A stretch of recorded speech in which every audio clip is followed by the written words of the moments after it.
Hey there, if you're new to Snapchat or just looking to expand a friend list, you're in the right place. Today, I'll show you a few easy ways to add friends on Snapchat so you can start sharing moments and keeping up with your favorite people. Let's get started. First, open Snapchat.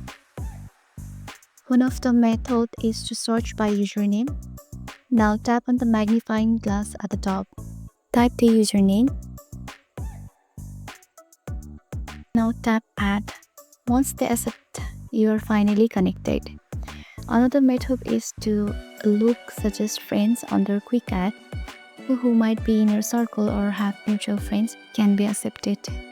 Scroll down to quick. Now choose people who you want to add.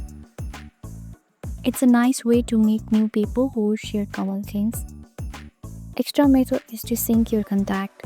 Snapchat can help you find people you already know by syncing with your phone's to contact list. Here's what to do. Those people who appear in your Find Friends are the result of your contact friends.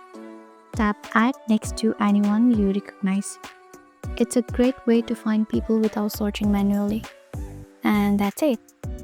So if this helped, like and subscribe for more simple social media tips and let me know in the comment.